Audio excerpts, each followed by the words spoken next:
Dans les profondeurs glacées d'un vaisseau gigantesque, l'air tremblait comme s'il respirait. Des milliers de créatures aux yeux brûlants attendaient en silence, serrées dans les gradins circulaires. Au centre de l'arène métallique, une lumière rouge tomba sur une humaine, seule, fragile, comme une proie offerte. Elle s'appelait Élise Moreau, veuve depuis peu, encore vêtue des habits sombres du deuil. Ses mains tremblaient, ses yeux cherchaient une sortie invisible, mais les parois étaient d'acier vivant, fermées sur elle comme une gueule affamée. Le sol vibra soudain, puis une voix monstrueuse résonna dans tout le vaisseau. Sentence Imperiale. Cette humaine sera offerte à un humain captif. Il décidera de sa vie. Une porte immense s'ouvrit.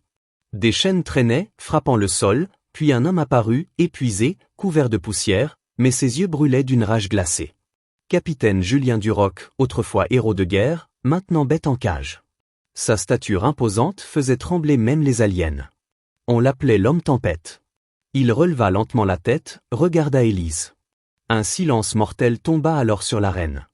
Les spectateurs attendaient, un instant de cruauté, un geste brutal, un hurlement. Julien s'avança, lourdement, chaîne contre métal. Élise croyait qu'il allait la frapper, la juger, l'utiliser comme offrande.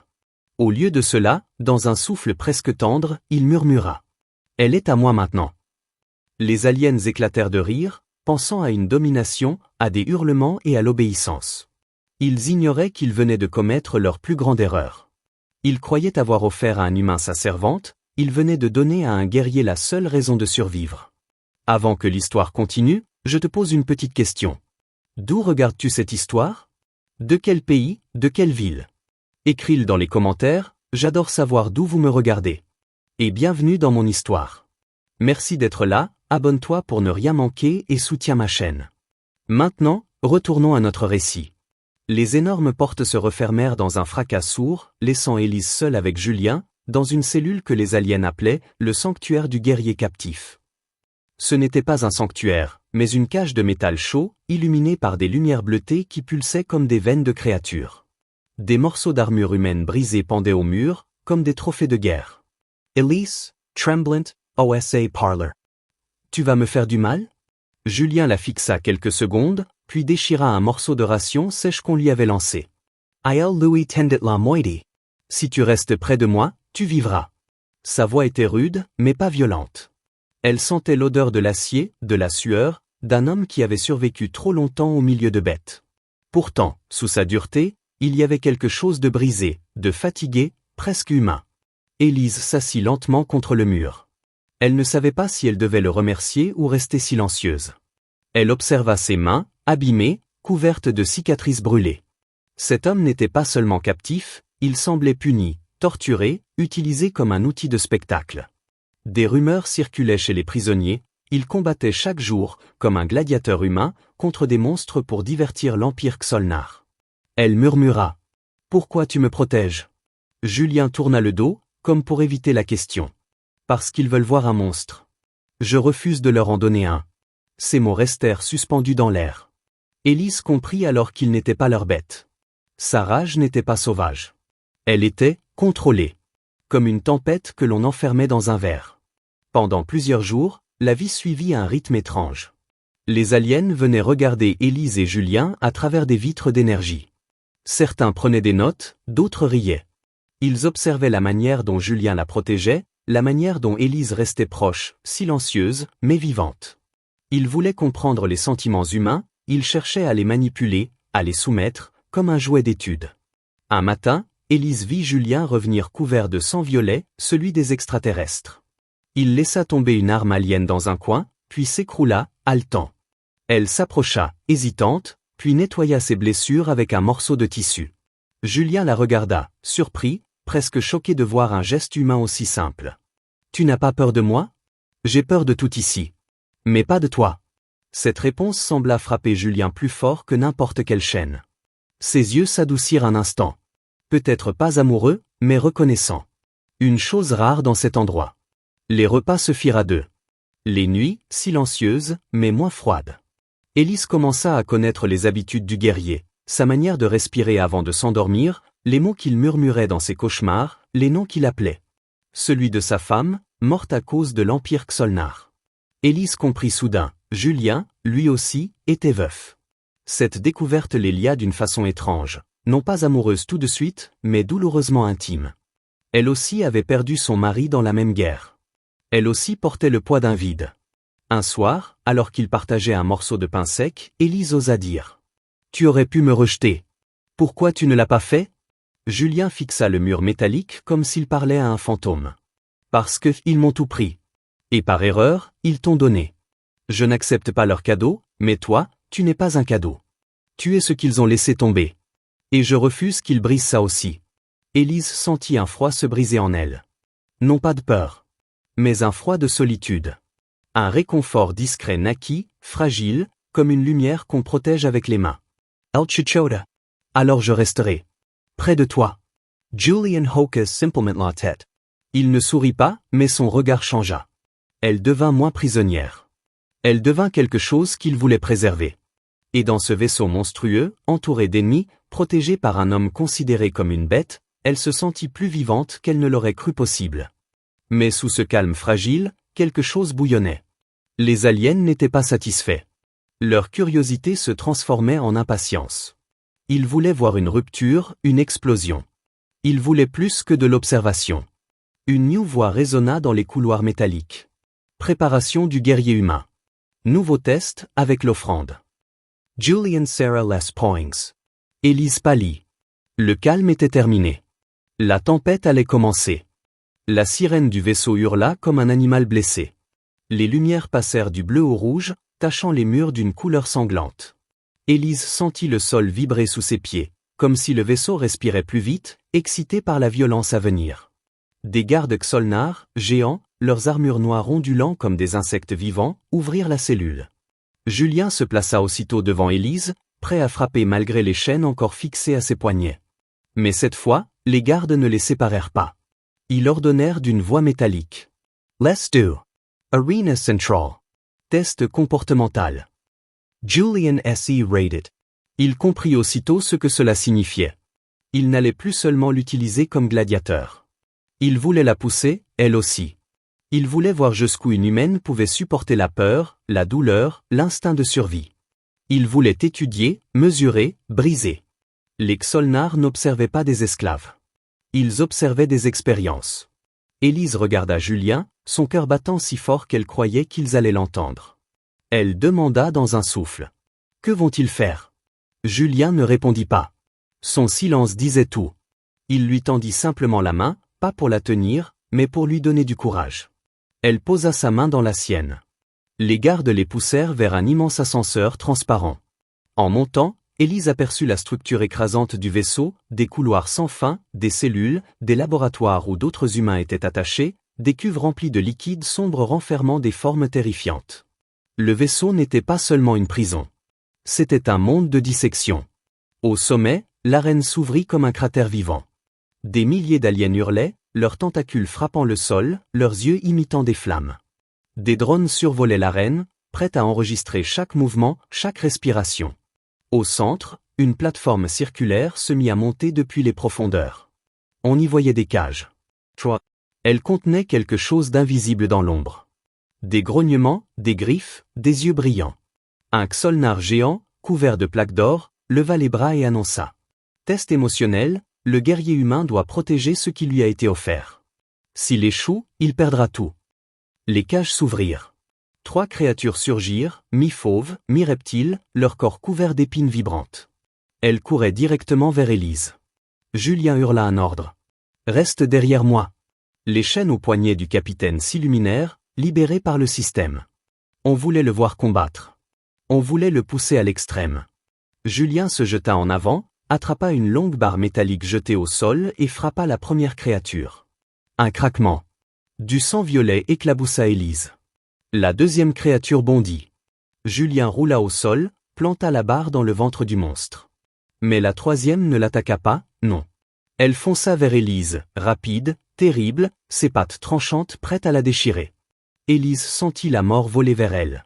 Sans réfléchir, elle attrapa un morceau de pierre brisé au sol. Elle la leva juste au moment où la bête sautait. Julien hurla. « Élise !» La créature s'écrasa sur elle. Elle frappa, 1 fois, 2 fois, 3 fois, à l'aveugle, les yeux fermés. Le sang coula sur sa peau, chaud, gluant, mais elle continua jusqu'à ce qu'un silence lourd tombe. Julian soul evil a bet mort. Il regarda Élise, tremblante, les mains couvertes de sang violet. Elle pensa qu'il allait la juger, qu'il allait voir en elle une bête comme les autres. Mais il ne fit qu'une chose, il posa sa main derrière sa tête, la rapprocha de lui, et dit doucement. « Tu es vivante. Tu t'es battue. Ne t'excuse jamais. » Elle pleura. Pas de peur. De choc. De brutalité. Mais aussi, de soulagement. Elle venait de survivre à une mort certaine. Elle venait de tuer pour la première fois. Elle avait choisi la vie. Les aliens rugirent de rire et de cris, amusés, intrigués. Ils ne s'attendaient pas à ce qu'elle se batte. Ils pensaient voir une proie trembler. Ils venaient de découvrir une humaine capable de devenir prédatrice. Luz on Ardoris exclama. Impressionnant. L'humaine est utile. Expérience suivante, apprentissage. Avant qu'Élise puisse reprendre son souffle, une nouvelle plateforme monta. Elle portait 4 armes différentes, une lance, un bouclier transparent, un fusil alien, et une lame énergisée. Les Xolnar voulaient l'entraîner. Pas pour la sauver. Pas pour la libérer. Pour l'utiliser comme combattante, comme objet d'étude. Julien serra les dents, furieux de comprendre leur intention. Élise, encore haletante, regarda les armes. Elle ne savait pas se battre. Elle avait été enseignante, pas soldate. Mais son regard croisa celui de Julien. Il ne lui dit pas « tu dois ». Il ne lui dit pas « prends ». Il chuchota simplement, comme un ami, comme un être humain. Choisis ce qui te ressemble. Elle fixa les armes et tendit la main vers le bouclier. Léger, lumineux, presque fragile. Comme elle. Les aliens rirent, croyant que c'était un choix de peur. Julien, lui, murmura. Bonne décision. Celui qui survit n'est pas le plus violent. C'est celui qui ne se brise pas. Ils furent reconduits dans leur cellule. Élise marchait en silence, le bouclier à la main. Son esprit bouillonnait de questions, de peurs, de compréhensions nouvelles. Elle ne voulait pas devenir tueuse. Elle voulait vivre. Et Julien avait raison, survivre, ce n'était pas écraser. C'était tenir debout. Une fois enfermé, il l'aida à nettoyer ses mains. Le sang violet s'effaçait difficilement, comme une marque qui voulait rester. Il lui apprit à tenir le bouclier. Comment éviter les attaques, comment se protéger. Les jours suivants, l'entraînement continua. Pas contre d'autres humains, mais contre des machines, des simulations, des créatures mineures. Les Xolnar observaient tout, ses respirations, sa douleur, sa peur, ses décisions. Elle grandissait. Elle devenait résistante. Elle devenait imprévisible. Julien, pendant ce temps, n'était plus seulement guerrier. Il devenait enseignant. Et elle, plus qu'une protégée. Elle devenait son allié. Un soir, après un combat épuisant, Élise s'effondra contre le mur, sa tête retombant sur son épaule. Julien resta à côté d'elle, silencieux. Il observa la manière dont elle dormait, tenant encore son bouclier contre elle comme une couverture. Il murmura pour lui-même, une phrase qu'elle n'entendit pas. Ils t'ont offerte comme esclave. Ils ont créé une raison de se battre. Mais au-delà de cette force naissante, un danger plus grand approchait. Les aliens n'avaient pas prévu que 2 humains puissent s'attacher, s'entraider, créer un lien. Et ce lien devenait une menace scientifique, psychologique et stratégique. Alors qu'Élise dormait, un drone s'arrêta devant la cellule, enregistrant les 2 humains. Une voix froide et calculatrice dit « L'évolution affective est confirmée.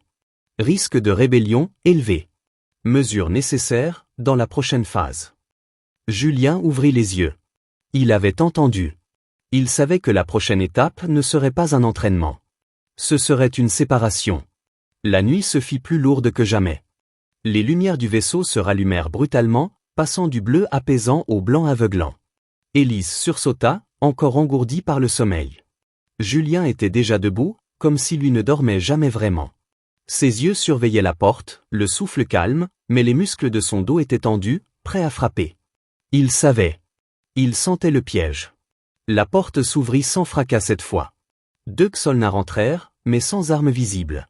Leur peau sombre scintillait comme du métal liquide. L'un d'eux parla d'une voix neutre, presque polie. Séparation temporaire. Analyse individual. Élise se redressa d'un bond. Instinctivement, elle agrippa son bouclier. Son regard se tourna vers Julien, comme un réflexe, une habitude. Elle ne voulait pas rester seule. Elle voulait se battre avec lui, pas être étudié comme un insecte. Julien fit un pas en avant, menaçant. Les on fit unjust section. Au plafond, des aiguilles mécaniques descendirent, brillantes comme des crocs prêts à percer. Il était clair, résister maintenant, c'était mourir. Pas combattre. Mourir comme des cobayes inutiles.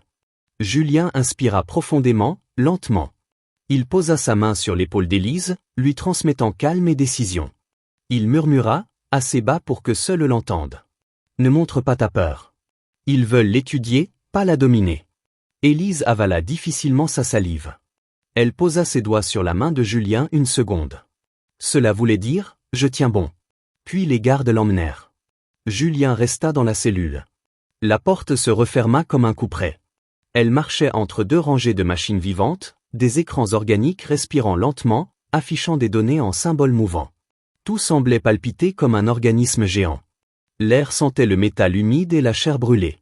Des cris étouffés résonnaient dans les couloirs, venant de laboratoires voisins. Pas humain. Parfois humain aussi. On l'installa sur une plateforme circulaire. Elle n'était pas attachée. Ce qui rendait la scène encore plus inquiétante. Un Xolnar en longue robe translucide s'approcha. Son visage n'avait pas de bouche, seulement des yeux multiples qui clignaient à des rythmes différents, comme s'il observait avec plusieurs cerveaux.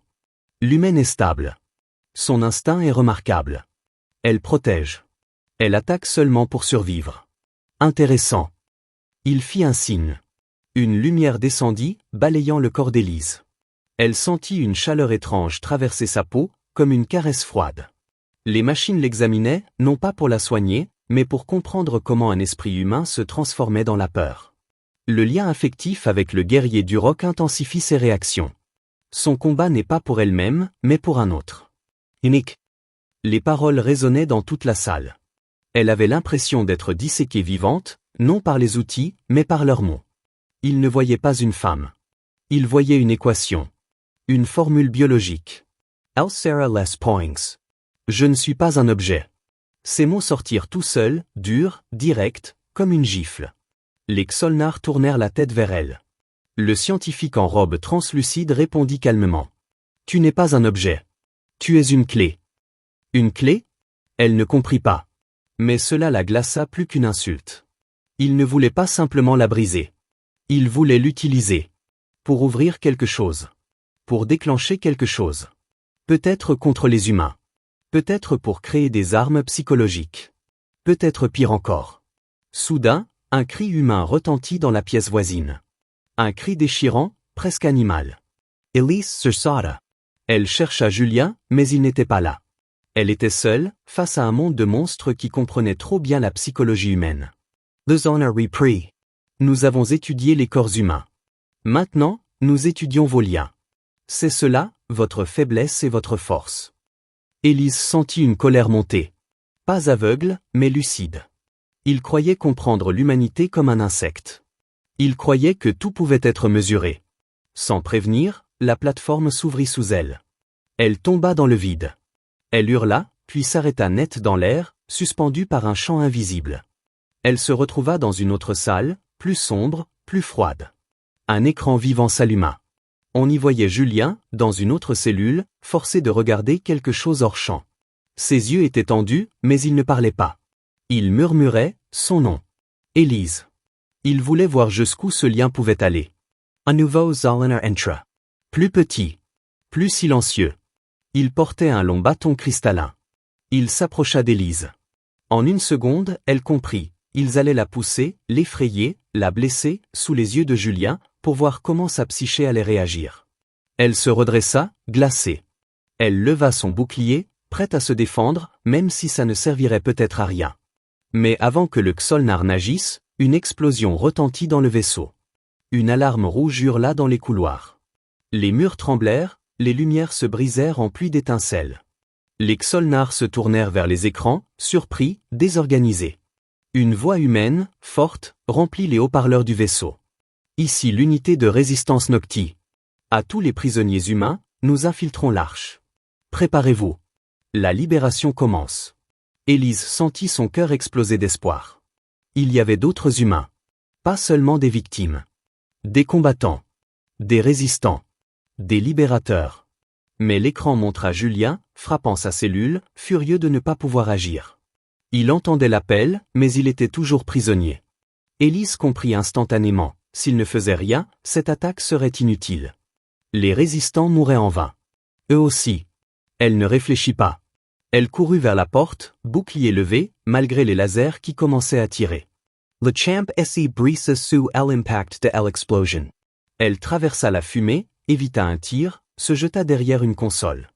Elle attrapa une arme tombée au sol, sans même savoir comment l'utiliser. Des Xolnars crièrent, désorientés. Julien, à l'écran, hurla. « Élise! Ne meurs pas maintenant !» Elle sourit malgré la panique. C'était absurde. C'était insensé. Mais c'était humain. Je ne mourrai pas. Je te le promets. Elle se lança dans le couloir, tirant, esquivant, vivant pour de vrai. Elle n'était plus l'offrande. Elle n'était plus l'expérience. Elle devenait dangereuse. Et pendant qu'elle courait, un autre écran clignota derrière elle, enregistrant. Niveau de menace humaine, critique. Risque de contagion émotionnelle. Priorité, neutralisée. Mais il était trop tard. La contagion, c'était la liberté. Et elle venait de commencer. L'alarme hurlait dans tout le vaisseau comme un cœur fou. Élise courait, le souffle court, une arme étrangère dans les mains. Elle ne savait même pas si elle fonctionnait vraiment, mais cela ne comptait pas. Chaque pas la rapprochait de Julien. Chaque tir derrière elle lui rappelait qu'elle n'avait pas le droit de tomber maintenant. Pas après avoir promis. Les couloirs vibraient sous les explosions. Des panaches de fumée noire sortaient des conduits, des lueurs rouges perçaient les murs comme du sang brûlant. Les créatures Xolnars se précipitaient dans toutes les directions, perdues face à la panique humaine qu'elles n'avaient jamais prévue. Leur arrogance avait ouvert une porte qu'elle ne pouvait plus refermer. Elle arriva devant une grande vitre d'énergie qui séparait les cellules de haute sécurité. Derrière cette barrière, elle vit Julien, enchaîné de nouveau au poignet, les yeux brûlants d'une rage profonde. 2 gardes Xolnars tentaient de le maîtriser. Il luttait, mais quelque chose dans ses regards disait clairement que ce n'était pas la douleur qui le rendait fou, mais l'idée de la voir seule, en danger. « Élise !» cria-t-il, la voix craquant sous la tension. Elle s'arrêta une seconde, juste une, le temps de respirer. Le bouclier contre son bras tremblait. L'arme alien pesait trop lourd. Mais elle leva tout de même la tête, planta ses yeux dans les siens, et dit d'une voix ferme. « Tiens encore un peu. Je viens te chercher. » Les gardes Xolnars tournèrent la tête vers elle. « Luen essa vanka, sun core angelant caller. » Il frappa la vitre, faisant vibrer la barrière. Elle brandit l'arme et tira au hasard. Le rayon traversa le monstre et le fit reculer en hurlant, un trou noir fumant dans sa poitrine. Elle n'avait même pas visé. Elle venait de tuer par instinct. Le choc la figea un instant, puis la peur céda la place à quelque chose de plus froid, plus clair. Elle pouvait se battre. Elle tira encore, détruisant l'émetteur de la vitre. Le champ d'énergie clignota, puis s'effondra comme de l'eau. Elle entra en courant, frappa l'autre garde avec son bouclier, le surprenant assez pour qu'il tombe. Julien utilisa l'instant et lui brisa la nuque avec ses chaînes. Son mouvement était sûr, précis, pas cruel. Survivalist. Protecteur. Le silence retomba une seconde. Leurs regards se croisèrent. Ils étaient en vie. Ensemble. Elle s'approcha, le cœur encore battant trop vite, et essaya de détacher les chaînes. Julien dit doucement, presque souriant. « Tu sais viser maintenant ?» Elle eut un rire nerveux, presque essoufflé. « Non. J'ai eu de la chance. »« Non, répondit-il, sérieux. »« Tu as eu du courage. » Elle réussit à déverrouiller les attaches grâce à une plaquette récupérée sur le garde. Les chaînes se détachèrent une à une. Julian esse redressa, libre. Pour la première fois depuis qu'elle le connaissait, elle vit son véritable corps, massif, solide, marqué de cicatrices, mais sans le poids des liens. Il soupira comme s'il respirait enfin. Mais il n'avait pas le temps. Le sol trembla. Une voix gronda dans les haut-parleurs, plus froide que la glace. Activation du protocole Sentience. Éliminer les humains rebelles. Priorité maximale, neutraliser Élise Moreau et Julien Duroc. Leur nom. Pas, cible. Leur nom. Les Xolnars ne les considéraient plus comme des numéros. Les 2 humains étaient maintenant des menaces précises, personnelles, dangereuses. Julian Sarah S.A. McQuarrie. On leur fait peur. Voilà pourquoi ils veulent nous tuer maintenant. Élise sentit une étrange fierté grandir dans sa poitrine. Elle inspira lentement, malgré la fumée et la panique. On continue. On sort d'ici. On rejoint les résistants. Julian Hokalatet. Il prit un morceau de métal, le façonna contre le mur avec une force brute et s'en fit une lame improvisée. Puis ils coururent ensemble. Ils traversèrent les couloirs en ruine, guidés par les explosions et les tirs humains qui l'entendaient plus loin. Des prisonniers humains sortaient de leurs cellules, certains blessés, d'autres armés de restes d'équipements aliens. Beaucoup reconnurent Julien. Pas comme un gladiateur. Comme un leader. « Capitaine !» cria un soldat, le visage couvert de suie. « On prend l'aile sud. On a besoin de vous. » Julien se tourna vers Élise, comme pour lui demander silencieusement « On y va ?» Elle ne répondit que par un signe de tête. Ils coururent avec les résistants. Ils se frayaient un chemin à travers des systèmes de défense, détruisant des drones, fermant des portes, libérant d'autres humains. Voilà ce que les Xolnars avaient ignoré, l'unité. La solidarité. Les liens qui créent la rébellion. À chaque tournant, Élise remarquait des regards vers elle, non de peur, mais d'admiration. Elle, qui n'était pas soldate. Elle, qui n'était pas entraînée. Elle, qui s'était battue parce qu'une main avait tenu la sienne et lui avait dit « Tu vivras ». Elle comprit soudain pourquoi les Xolnars avaient aussi peur d'elle que de Julien. Ce n'était pas son arme. And I son courage. C'était ce qu'elle déclenchait chez les autres. Ils arrivèrent enfin dans une salle où la coque du vaisseau s'ouvrait sur l'espace, fendue par les résistants. Des humains chargeaient un transport capturé. Le sol vibrait, signe que l'arche d'écrase-guerre était en train de perdre son contrôle. Julien se tourna vers Élise. « On embarque !» Elle hocha la tête. Mais avant qu'ils ne puissent monter, une silhouette gigantesque apparut derrière eux. Un Xolnar doré, celui de la reine, dont la présence seule écrasait l'air. Ses yeux brûlaient d'un orgueil blessé. « Vous avez libéré l'esclave et l'arme. Vous ne quitterez pas notre empire vivant. » Il tendit sa main, et une lance d'énergie jaillit comme un éclair. Julian poussa Élise. Le tir passa, brûlant l'air à quelques centimètres de son visage. Le combat final commençait. Julian Sarah S.A. Lame. Élise leva son bouclier. Ils n'étaient plus offrant des gladiateurs. Ils étaient deux humains, prêts à faire tomber un empire. Le Xolnar doré avançait comme une statue vivante, chaque pas résonnant dans la salle ouverte sur l'espace. Son armure scintillait sous les alarmes rouges, comme si le vaisseau lui-même voulait mettre en lumière sa fureur. Ses yeux se fixèrent sur Élise et Julien, et sa voix grave déchira l'air. « Vous deviez être des expériences. Vous êtes maintenant, des erreurs à effacer. » Il brandit sa lance d'énergie, et le sol vibra sous le choc de sa puissance.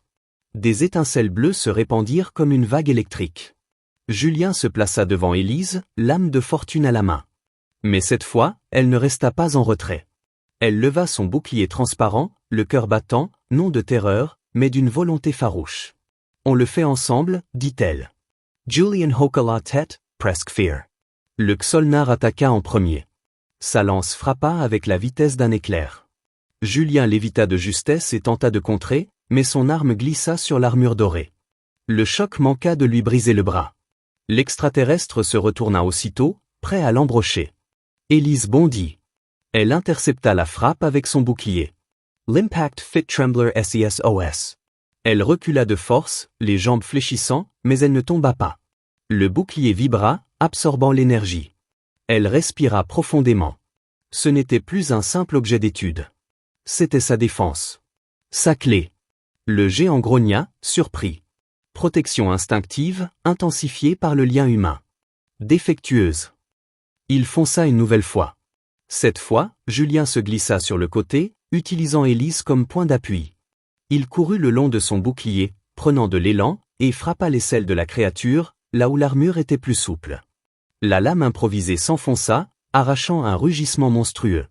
Le Xolnar bondit en arrière, blessé, crachant un liquide doré qui crépitait au sol comme de l'acide. Julien retomba lourdement, essoufflé mais vivant. Élise comprit la faille. Ce monstre, ce chef, n'était pas invincible. Il avait un poids faible.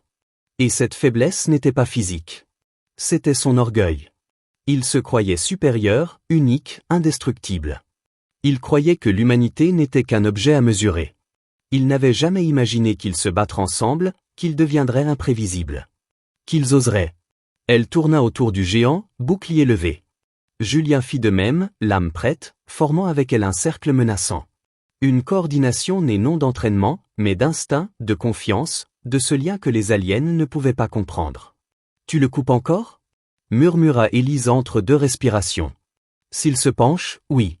Si tu l'occupes. Alors je l'occupe. Elle chargea. Sa course n'était pas élégante, ni rapide. Mais elle était déterminée. Le Xolnar frappa de nouveau, croyant l'écraser. Elle bloqua.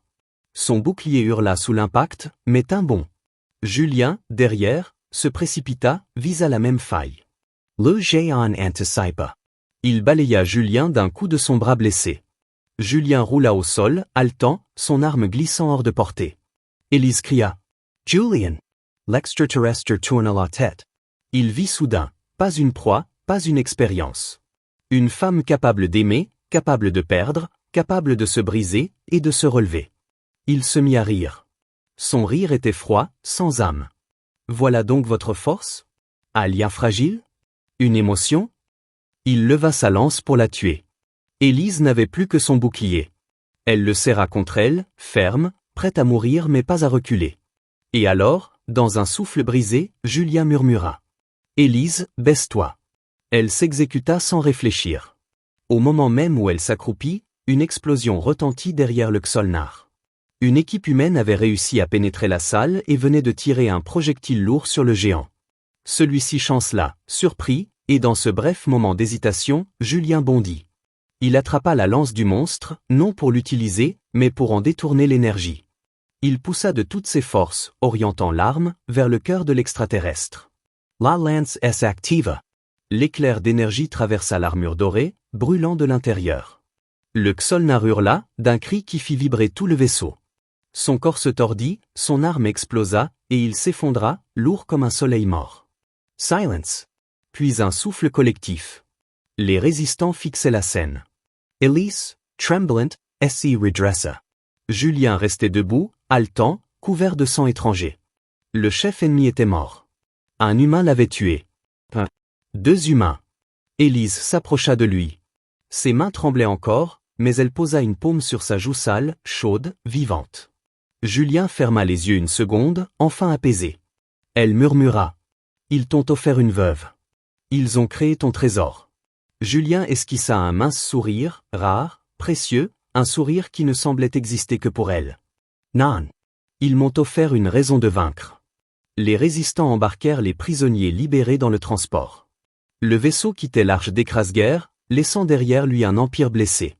Les sirènes s'éteignirent au loin, comme le dernier souffle d'une tyrannie brisée. Quand les portes du transport se fermèrent, Élise regarda la terre au loin, minuscule, fragile, mais vivante. Julien se plaça à ses côtés. Aucun d'eux ne parla. Ils n'avaient pas besoin de mots. Parfois, la liberté n'est pas un cri. C'est un silence partagé entre deux êtres qui ont choisi de ne pas mourir seuls. À travers l'espace, une légende commençait à se répandre. Une veuve offerte à un humain devint son trésor inestimable. Et ce trésor n'était pas fait d'amour naïf ou de possession. Il était fait de survie, de courage, et d'un lien capable de détruire un empire. Et ensemble, ils allaient reconstruire l'humanité. Fin. Merci d'avoir suivi cette histoire jusqu'au bout. Si tu l'as aimé, mets ton commentaire, abonne-toi, et reste avec moi pour d'autres voyages. Rocket Red Heart.